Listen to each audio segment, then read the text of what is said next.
Hi everyone! In today's video, I'm going to talk about 7 things you should never do in your writing. And these 7 quick tips will help you to take your writing to a higher level and help you get better grades and scores on any writing assignment that you have. But before we get started, I want to really quickly talk about the difference between formal and informal. So first, let's start with the word informal. Informal means casual or not serious. And we use informal language when we're talking with friends and family. And in writing, we might use informal language when we're communicating with friends and family or writing texts, sometimes writing emails, like emails to people that we know well, and social media messages like posts that you might put on Instagram or Facebook or TikTok. And in informal writing, we don't have to follow these kinds of rules as much.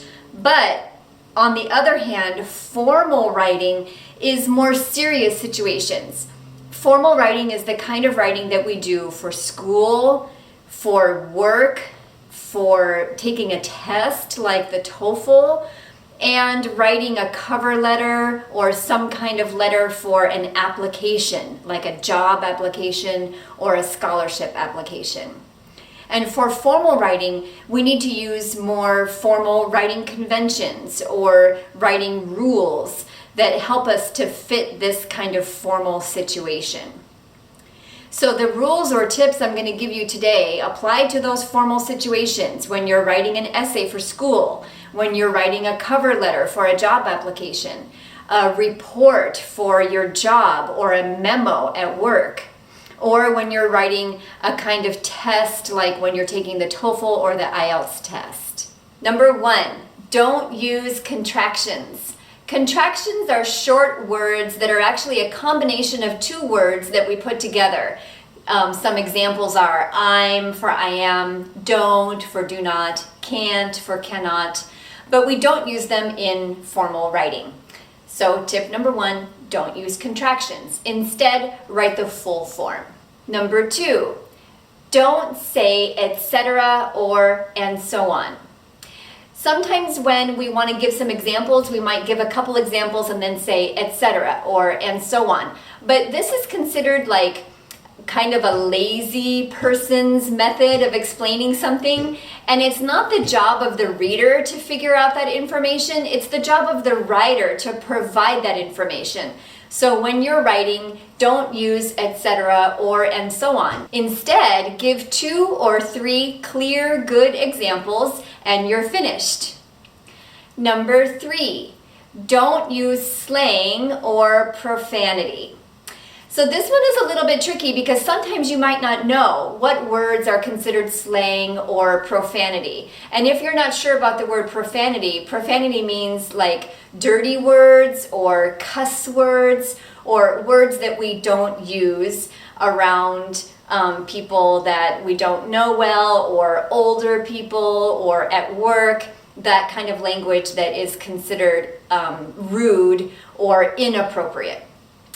So I'll give you a quick example of this one. I had a student once who was writing an essay and she wanted to say that she made her mother angry. And she said, I pissed my mother off. So while this isn't exactly profanity, it is considered inappropriate. It's not something that you should say with people that you don't know or in formal situations. So that's an example of how we have to be careful with the kind of language that we use. And this one might be tricky for you if you've learned English from listening to people around you or watching TV or movies, because the kind of language that we use in conversation is much less formal than the kind of language that we should use in writing. And that means that people use slang and bad words when they're talking to each other. But that kind of language should not be used in formal writing. If you're not sure about that, try to Google like common slang in the US or profanity or bad words and try to find out what those words are so that you can avoid them. Number 4, don't use most abbreviations. So we use abbreviations a lot when we are writing in different types of situations. For example, If you're writing to a friend, you might use an abbreviation. Or if you're listening to a professor and taking notes, you should use abbreviations. But we don't use abbreviations in formal writing. For example, we often say the word vocab for vocabulary, but when you are writing the word, you should write the full word vocabulary. Another example is that when we're taking notes, we might abbreviate the word people as PPL, but again, we're not going to put that in formal writing. There is one exception to this rule, which is a type of abbreviation called acronyms. Acronyms are abbreviations that use the first letter of each word. For example, WHO is the World Health Organization. These kinds of abbreviations are considered more common and standard, and it is okay for you to use those in writing. But the convention that we usually follow is that the first time you use this, you're going to write the full form, and then in parentheses, you're going to put the acronym or abbreviation. And then if you want to use it again in your essay, you can use just the abbreviation. That's a way for you to kind of announce the abbreviation, to say what the full form is, and then the reader will know what you're referring to. And acronyms are very common. For example, CDC is the Center for Disease Control, USA is United States of America, ESL is English as a second language, and so on. Number 5, don't use fanboys at the beginning of a sentence. So maybe you're familiar with fanboys. Fanboys are coordinating conjunctions for, and, nor, but, or, yet, and so. And fanboys are used to connect two or more similar things. So you can connect two or more nouns, two or more verbs, or two or more clauses with a coordinating conjunction in the middle. But we don't start sentences with these. So for example, if you want to start a sentence with but, you're going to take out that fanboy and use a word that has the same meaning. However, one thing I want to point out here is that you will often see fanboys used at the beginning of a sentence in other types of writing, in newspapers, magazines, novels, articles. Those kinds of writing can have fanboys at the beginning of a sentence, but those are professional writers, and the way that they might play with the language or use words is different from how we should use language in formal situations. Number 6, don't use wrong format. So in the United States, we have specific ways that we want the writing to look on paper. That's what we mean by format. How large is the print? Do you use bold or not? How large are the margins around the edge of the page? What should a paragraph look like?